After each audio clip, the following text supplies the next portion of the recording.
Olá, você está no Cine CL.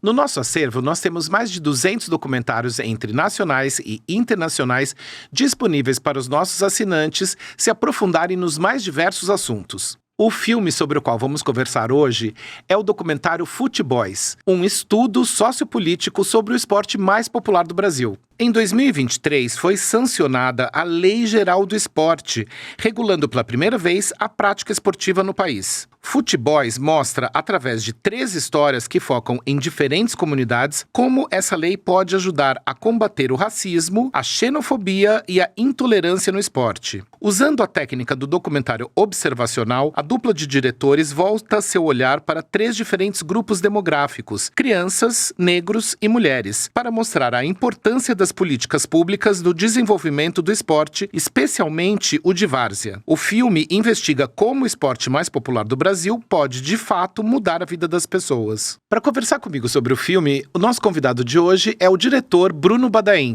Oi, Bruno, tudo bem? Oi, tudo bem? E aí, prazer... Muito obrigado pelo convite. Legal, prazer recebê-lo aqui no Cine CL. Bruno, para começar, eu queria saber, o filme ele é dividido em 3 partes, com 3 grupos demográficos diferentes, né? Crianças, os negros e as mulheres. Eu queria saber se essa ideia foi algo que já estava prevista no roteiro ou se foi algo que surgiu durante o processo. Sim, já estava previsto. O filme nasce de uma pesquisa que foi feita pelas pesquisadoras Aira Bonfim e a Carolina Moraes. E essa pesquisa é um trabalho anterior à minha participação nesse projeto. Eu fui convidado a dirigir esse filme. Já era um projeto que estava em andamento na produtora, a Olé Produções, que produziu o filme. E aí eu fui convidado, então eu peguei assim meio andando já. E aí eu tomei conhecimento dessas histórias que eu achei bem interessante e eu mergulhei a fundo para fazer o filme. Mas são histórias já assim anteriores à minha participação.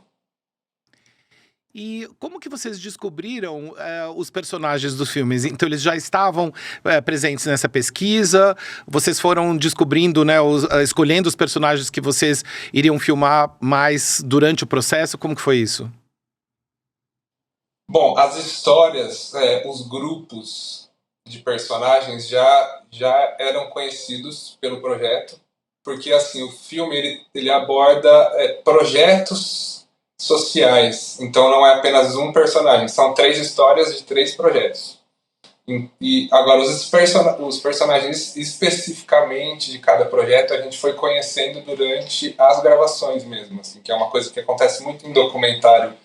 Você pode planejar, você pode conhecer um pouco das pessoas que você vai falar, mas na hora da produção mesmo, das gravações, é um outro momento de descoberta. E isso aconteceu, algumas das pessoas que participaram a gente conheceu ali na hora, durante a gravação. Bom, então já fazia parte dessa pesquisa o Negritude Futebol Clube, né? Eu queria saber se você acha que esse time ajuda, de alguma forma, a diminuir o racismo no futebol. Sim, a participação do Negritude já vem da pesquisa da Aira e da Carolina. E eu acho que sim, respondendo a sua pergunta, eu acho que o time, a bandeira que eles levantam de empoderamento preto, eu acho que realmente ajuda nessa luta contra o racismo. É uma coisa que vem lá desde o nascimento do time e eles carregam até hoje essa bandeira. O filme ele não vai tão fundo nesse tema porque a história foi se transformando, a história do time foi para um outro caminho. Eles atingiram uma coisa de profissionalismo, assim, eles trazem uma esperança de profissionalização para crianças que são da região, que vivem ali na região da Zona Leste de São Paulo. Então ele foi além dessa bandeira contra o racismo e é um time importante de formação, um time de várzea, tem essa característica também de ser um time de várzea, que forma jovens jogadores de futebol. E falando de outra demografia, eu queria falar sobre as mulheres, né? Você acha que desde que vocês fizeram o filme, mudou, aumentou o espaço das mulheres no futebol? Porque, enfim, ainda relativamente há pouco espaço para mulheres no futebol, né? Mas eu acho que isso vem mudando, né? No passado, principalmente nos últimos, sei lá, 4 anos, eu diria. O que você acha disso? Mudou bastante?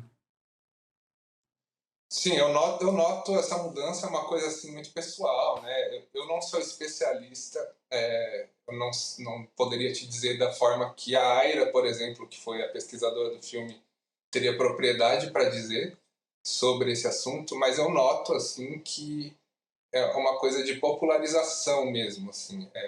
A gente vê mais na mídia e as pessoas que tinham preconceito contra meninas, mulheres jogando bola é uma coisa que tem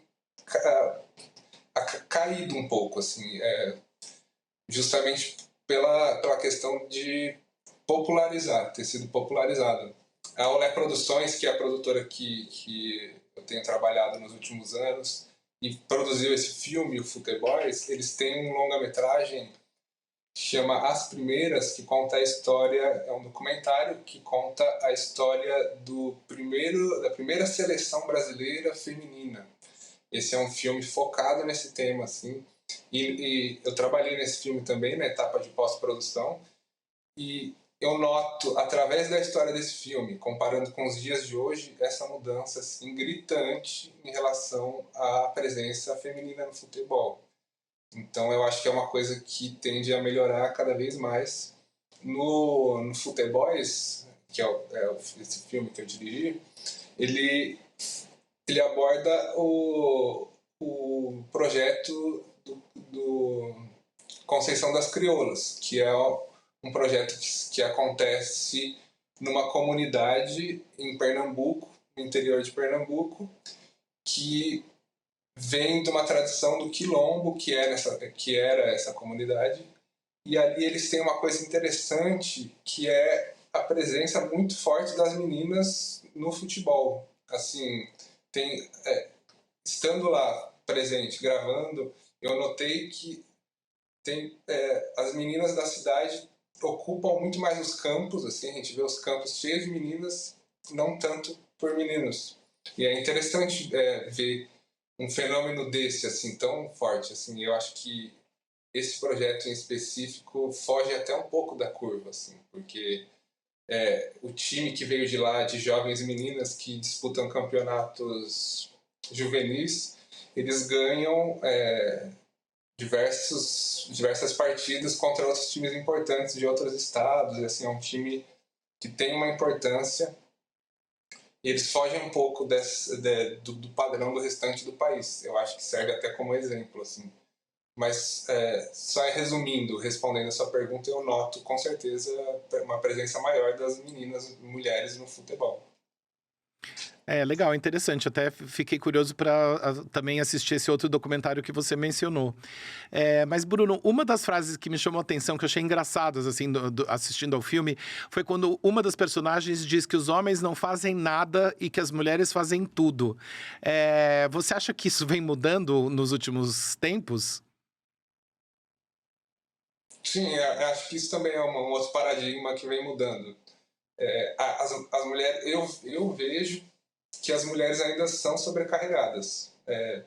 Assim, tudo que eu estou dizendo assim são opiniões bem pessoais, né, sem fundamento, mas o que eu noto é que as mulheres continuam sendo sobrecarregadas por todas as responsabilidades da sociedade, né, em relação à maternidade,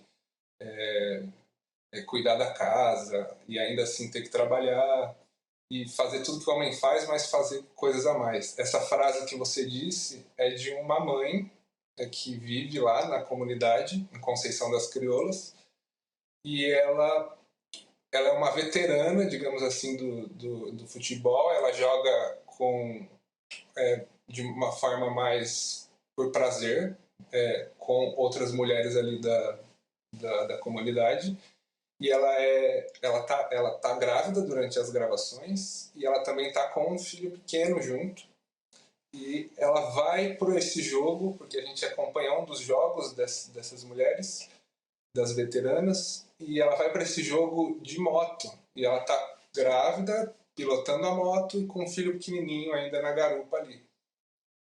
Aí eu achei isso muito interessante, chamei ela para conversar e trouxe justamente essa questão de como ela tá ali e ainda tá tendo que estar com o filho pequeno. Eu perguntei, né, como era a vida dela, se ela tinha um companheiro, se ela tinha um marido.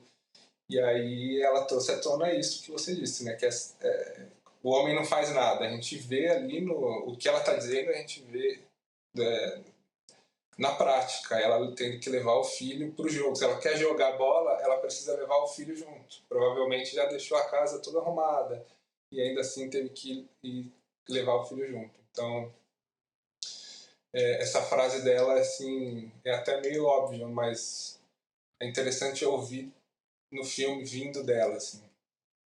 Sim, com certeza. Eu disse que a frase é engraçada, mas na verdade ela tem várias camadas, né? Não apenas essa, enfim. Mas, Bruno, quando vocês fizeram esse documentário, a Lei Geral do Esporte ainda não havia sido aprovada.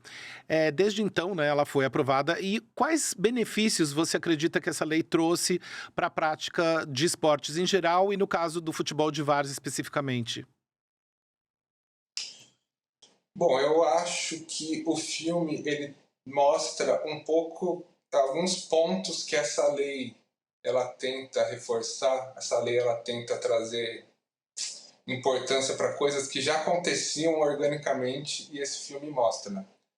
Mas aí a lei ela tá aí para dar força para essas coisas, que é uma representação social, são vários pontos, né? No fim do filme a gente tem listado todos os itens que essa lei está promovendo assim em relação ao esporte. E ali a gente tem inclusão social de várias formas possíveis, assim, racial, em questão de gênero. E eu acho que a lei vem para dar uma força, assim, ter um respaldo governamental em relação a todas essas questões. Porque o Futeboys, ele é um filme que fala sobre o futebol no âmbito social. Ele fala sobre o futebol além dos estádios e grandes transmissões. Ele fala sobre o futebol em todas as esquinas, assim, em todos os bairros do Brasil. Por isso até que se chama Futeboys, porque são inúmeros futebols, inúmeras formas de se incorporar ao futebol.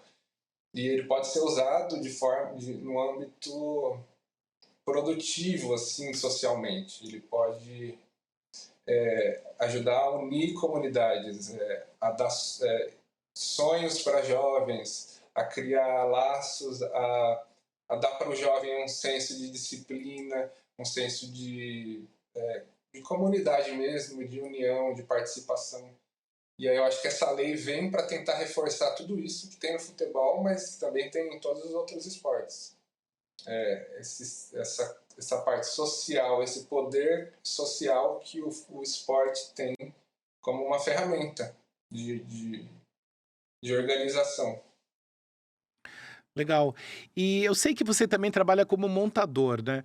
E eu acho que em documentários o momento da edição é muito importante para o produto final, assim, não sei se produto não gosto tanto da palavra produto, mas enfim, do resultado final do filme, né? Eu queria saber, eu sei que você não montou o Futeboys, mas você acredita que a edição é o momento onde o documentário ganha a sua cara? Bom, interessante essa pergunta, porque acho que isso vale para o audiovisual em geral, para o cinema em geral, não só para o documentário. Sim. Eu gosto de falar sempre que a montagem, a edição, a montagem é a única função no cinema que nasceu junto com o cinema. Antes do cinema a gente tinha todo o restante, a gente tinha fotografia, a gente tinha a dramaturgia, a escrita, a gente tinha atuação, som, música, todos esses elementos eles existiam separadamente. O cinema veio e uniu tudo e criou uma nova função, uma nova arte que é a montagem. E eu acho que todo filme ele de fato se torna um filme quando ele é montado, porque o editor, o montador, ele pode fazer vários filmes diferentes com o mesmo material. Então ali ainda é uma forma de arte, é um trabalho assim inerente do cinema. E, e no documentário especificamente, eu acho que é mais importante ainda do que em relação à ficção, porque o documentário ele é muito solto, digamos assim. E na montagem você ainda está fazendo o roteiro. Eu dou aula de montagem e eu deixo claro quando eu estou falando com meus alunos que a montagem é o terceiro roteiro em relação ao documentário, né? A montagem é o terceiro roteiro. O primeiro roteiro é a pesquisa, o segundo roteiro é a produção, é a filmagem, e o terceiro é a montagem. Porque é na ilha, quando você vê todo o material que você tem captado, que você escreve esse roteiro final a partir do material bruto. Então é importantíssimo o documentário a edição. Legal, com certeza. Eu já trabalhei em alguns documentários como roteirista e eu sei que realmente na edição é quando o filme, né, ganha a sua cara final. E, Bruno, falando sobre o estilo do documentário, eu acho que vocês optaram por um estilo justamente conhecido como, né, o documentário observacional. Ou seja, vocês não interferem, enquanto diretores, muito no que está acontecendo. Vocês estão mais um pouco com a câmera, né, lá mostrando a ação e deixando as coisas acontecerem por conta própria. Eu queria saber por que vocês optaram por esse estilo. Bom, acho que optar por esse estilo foi uma questão narrativa, no sentido de ver esses projetos acontecendo como eles são sem a gente estar presente, como criador, como cineasta. Então, eu acho que faz relação até com a lei geral do esporte que está ali no filme.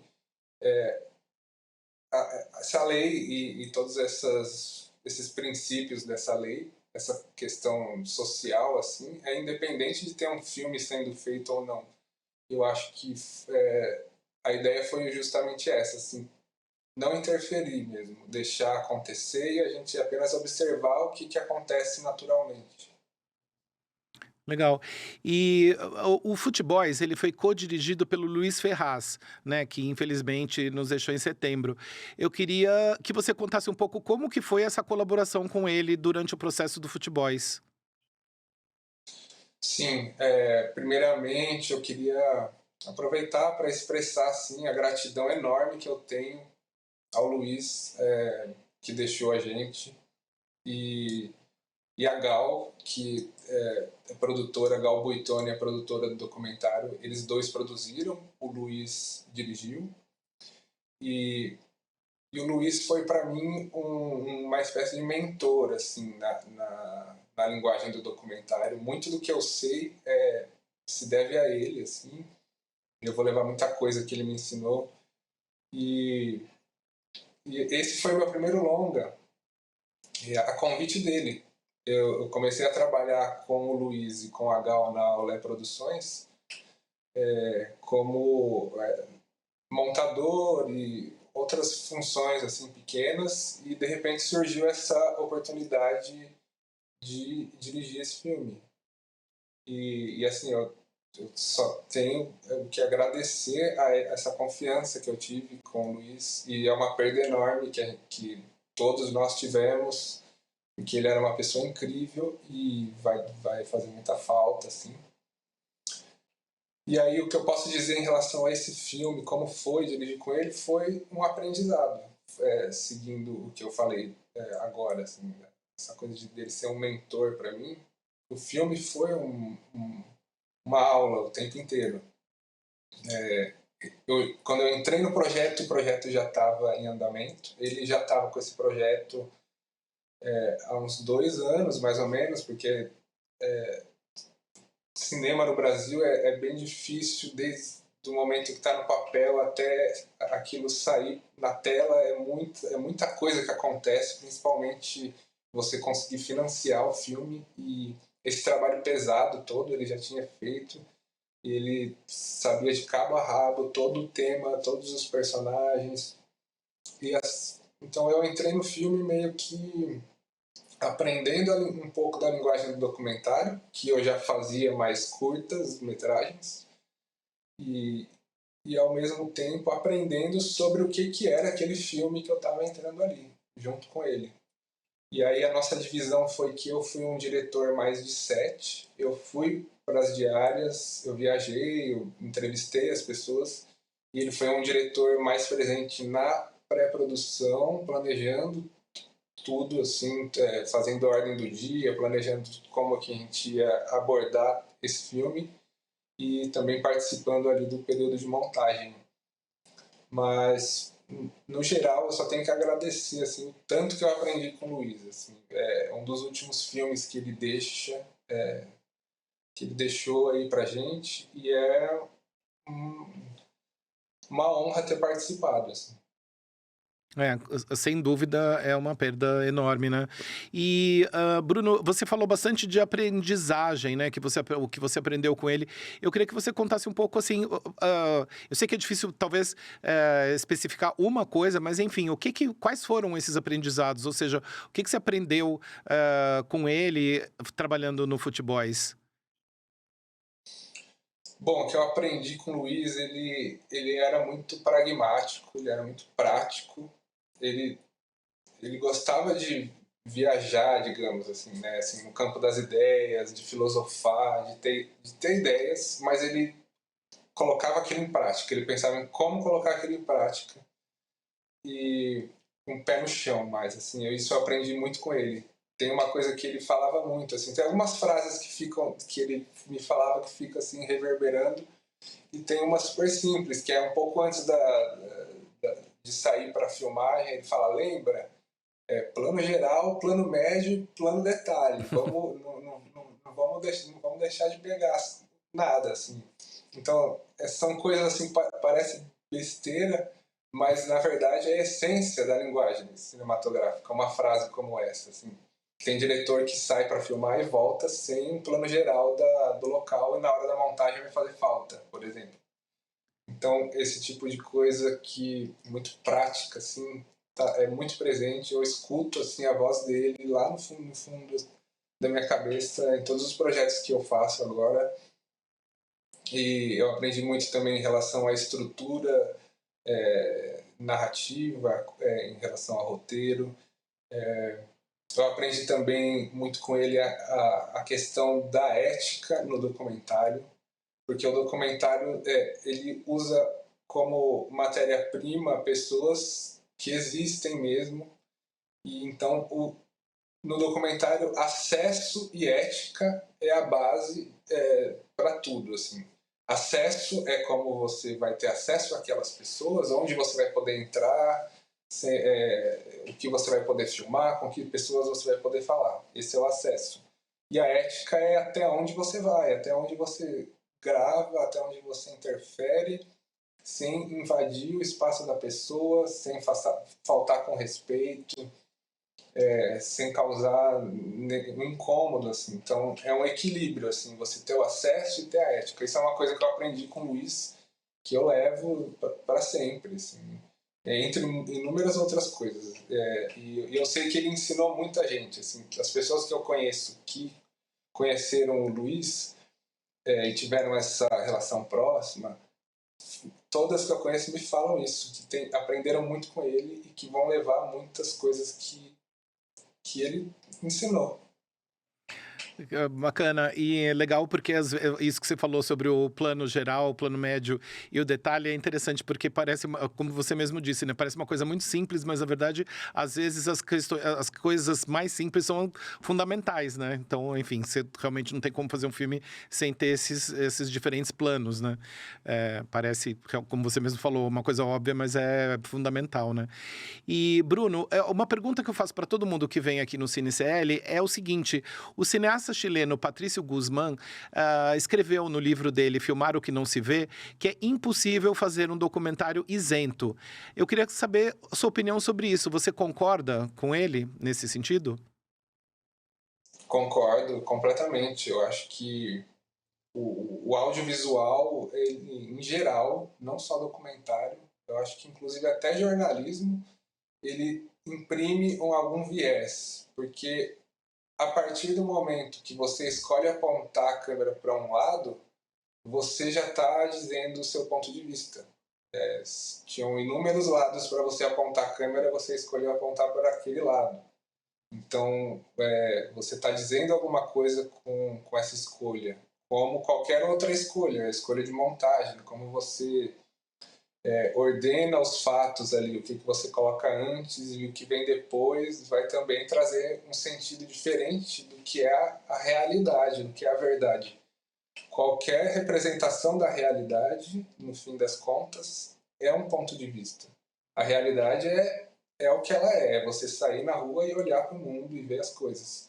Agora, você assistir um filme, você está vendo uma fotografia que foi editada, que teve um desenho de som, que teve inúmeras criações em cima daquilo. Então, com certeza, é inventado, é manipulado, é um ponto de vista. Eu acho que o importante é você saber o que você quer dizer, ter responsabilidade com aquilo e ser muito claro no que você está querendo dizer, porque não tem como evitar, você vai dizer alguma coisa, mesmo sendo um documentário. E eu sei que filmar documentário significa perrengue, né? Então eu queria saber se teve algum momento. Qual foi a maior dificuldade que vocês enfrentaram durante a produção do Futeboys? E se teve alguma coisa, alguma história interessante que você queira compartilhar com a gente que acabou não entrando no filme? Bom, no documentário a equipe, ela precisa, quando ela sai para a diária de filmagem, ela precisa gravar o máximo possível, porque a gente nunca sabe o que vai encontrar e nunca sabe o que pode ser útil na hora de montar aquele filme. Então, é uma correria que a equipe passa e é um perrengue, assim, digamos, né? Você está sempre ali no limite, ali filmando. Tem uma analogia que eu gosto de fazer quando eu vou falar sobre como é a etapa de filmagens de um documentário, que eu falo que é como uma pescaria. Você pode se preparar, você pode ter uma vara boa, você pode saber as técnicas, mas você não sabe se vai ter peixe lá. E aí você pesca, fica pescando, pega os peixes que você puder e depois você vai ver o que dá para cozinhar com aqueles peixes. Então, é meio assim, você precisa estar preparado, é corrido, é guerrilha mesmo.